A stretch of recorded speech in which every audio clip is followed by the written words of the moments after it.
없습니다. 내 아버지 그 품 안에서 내 영혼은 안전합니다. 주 손길로 내 삶을 안으시니 그 평강이 나를 덮습니다. 나 비록 넘어지면 흔들리지만 주 내 안에 거하며 나를 붙드시니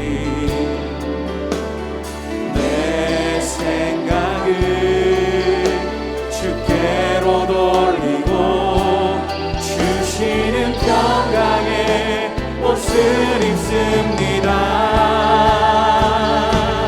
주 약속 안에서 내 영혼 평안에 내 뜻보다 크신 주님의 계획 나 신뢰해 두려움 다 내려놓고 주님만 의지해 주 안에서 내 영혼 안전합니다.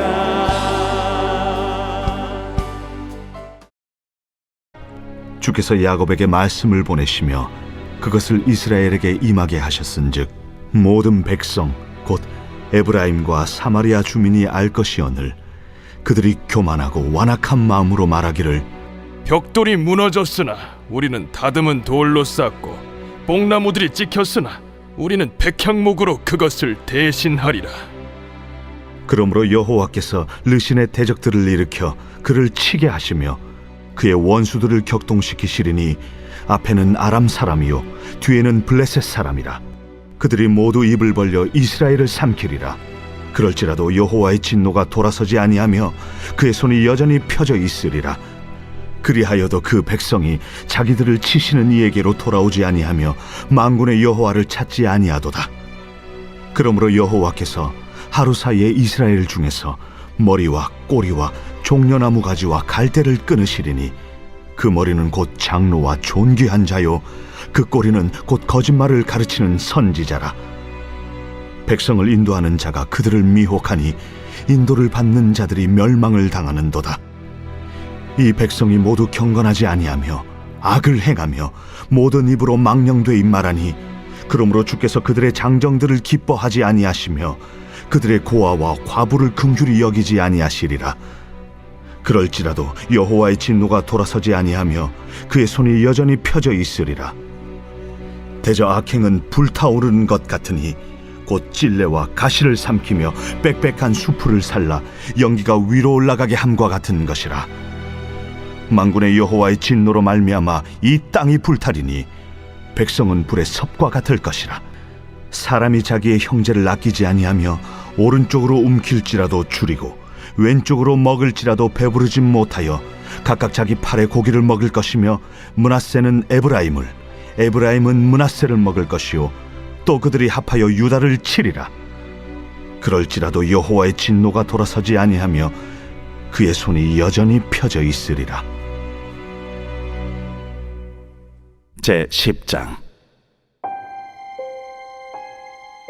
불의한 법령을 만들며 불의한 말을 기록하며 가난한 자를 불공평하게 판결하여 가난한 내 백성의 권리를 박탈하며 과부에게 토색하고 고아의 것을 약탈하는 자는 화 있을진저 벌하시는 날과 멀리서 오는 환난 때에 너희가 어떻게 하려느냐? 누구에게로 도망하여 도움을 구하겠으며 너희의 영화를 어느 곳에 두려느냐? 포로된 자 아래에 굽으리며 죽임을 당한 자 아래에 엎드려질 따름이니라. 그럴지라도 여호와의 진노가 돌아서지 아니하며 그의 손이 여전히 펴져 있으리라. 차를 운전하다 보면 계기판에 경고등이 켜질 때가 있습니다. 엔진 경고등, 오일 경고등. 처음엔 좀 신경이 쓰이지만 시간이 지나면 그러려니 하고 넘어갑니다. 바쁘니까. 그리고 그냥 달려도 크게 이상 없으니까 나중에 보면 된다고 생각을 하죠. 그런데 그 경고등을 무시하고 계속 달리다 보면 어떻게 되나요? 어느 날 갑자기 작동하지 않는 차를 우리는 맞이하게 됩니다. 경고등은 진작부터 신호를 보내고 있었는데 우리가 보지 않으려고 했던 거죠. 그런데 여기서 다르게 문제를 해결하는 사람들도 있습니다. 어떤 사람들은 경고등이 켜지면 이 창에 전기 테이프를 붙여서 그 경고등을 가려버리기도 합니다.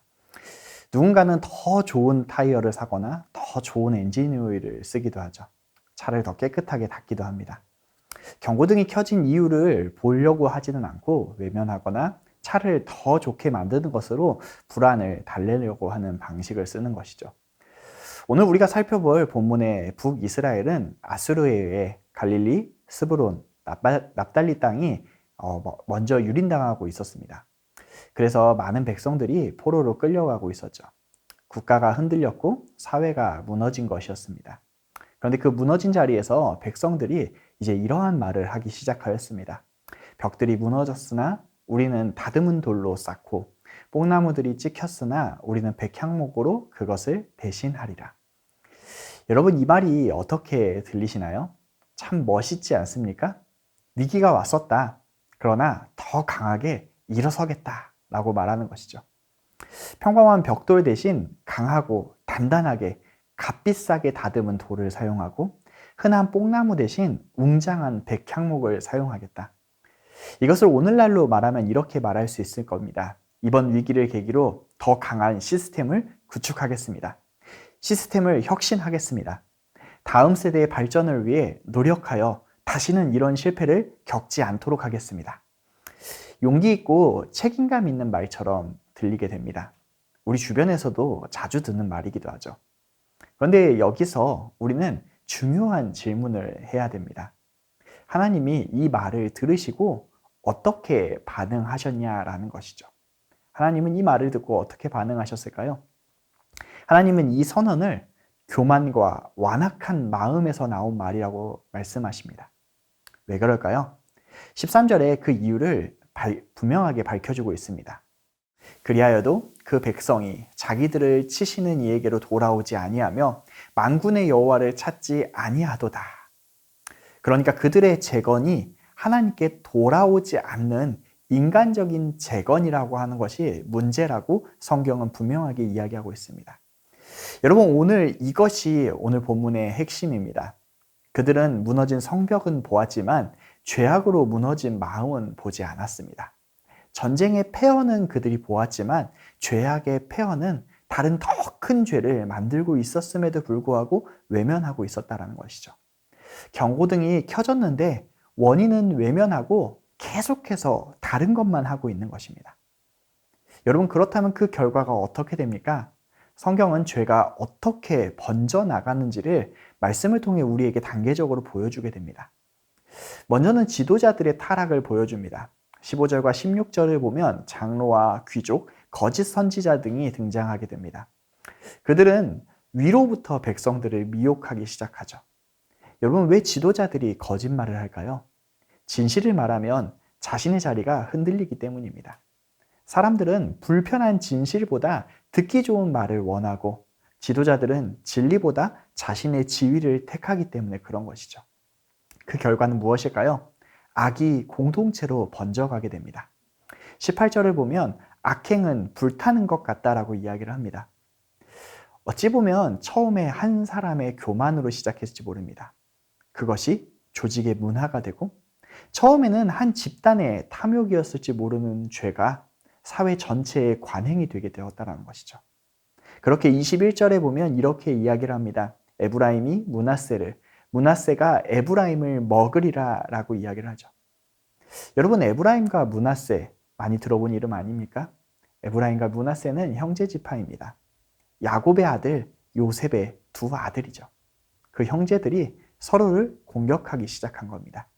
하나님을 공동의 아버지로 잃어버린 순간 형제는 형제임을 잃어버리고 무한한 경쟁자가 된다는 것이죠.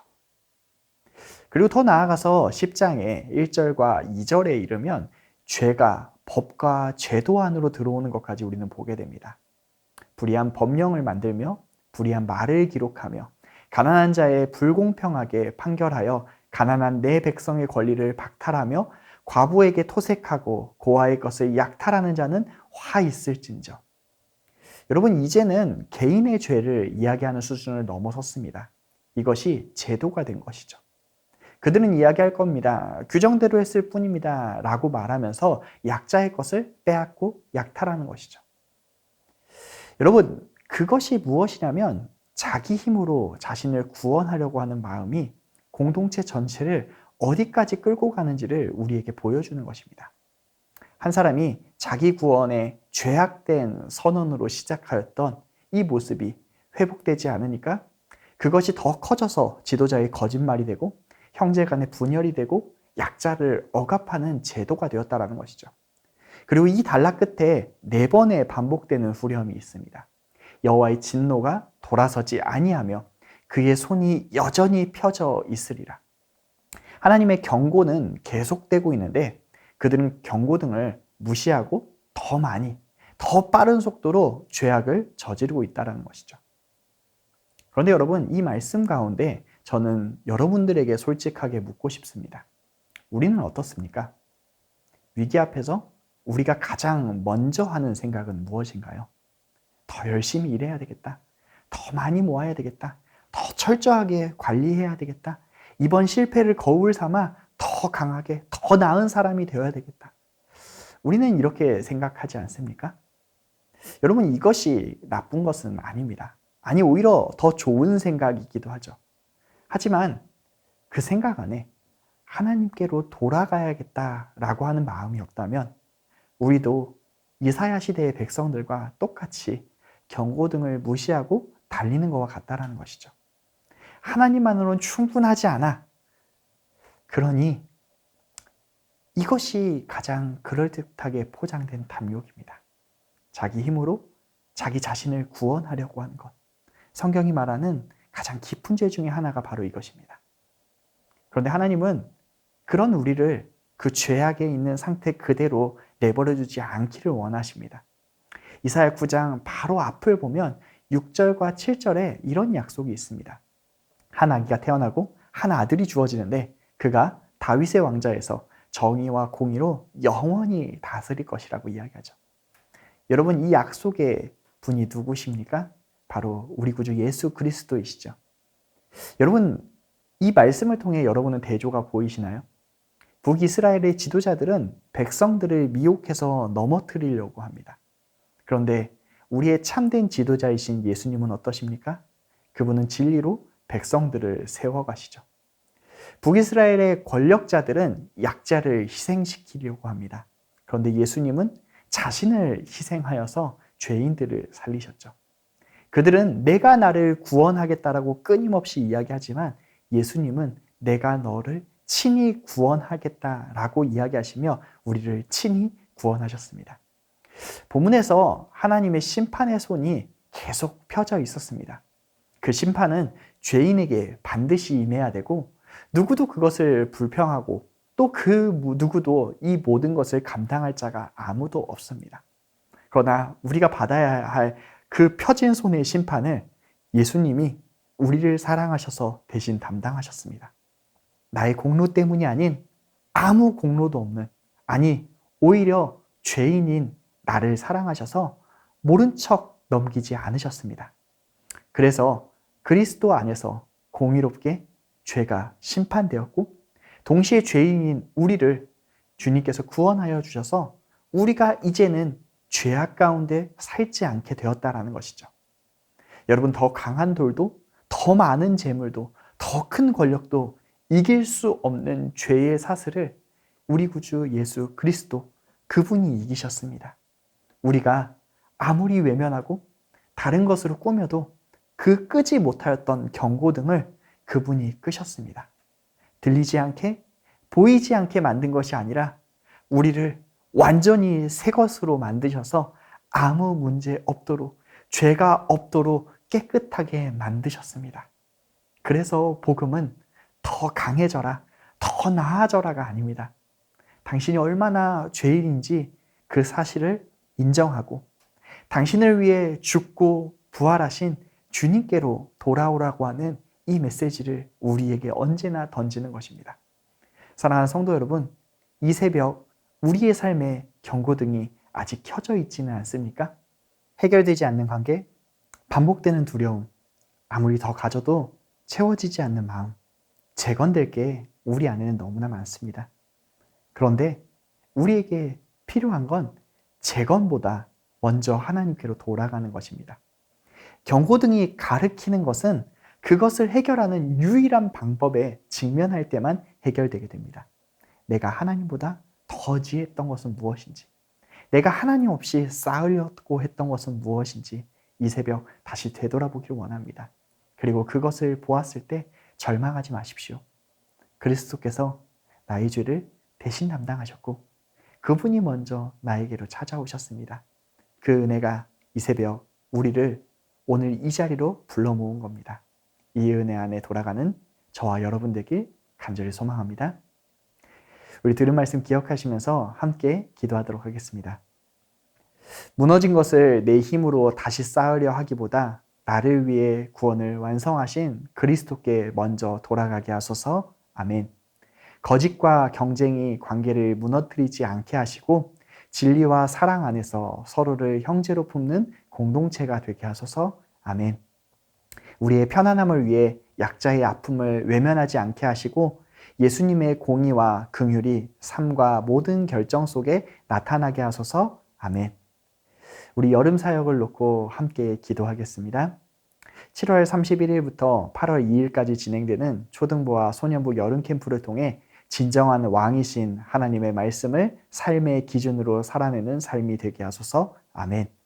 이번 한여름밤의 기도 축제에서 말씀을 전하시는 양진철 목사님께 성령의 충만함을 부어주시고 말씀을 통해 위로와 도전과 은혜의 시간이 되게 하소서. 온 교회 성도가 기도회를 통해 기도의 문이 열리고 기도의 능력을 경험하게 하소서. 아멘. 모든 여름 사역을 통해 예수 그리스도의 복음이 전해져 초대교회와 같은 부흥을 경험하게 하소서. 아멘. 함께 기도하겠습니다.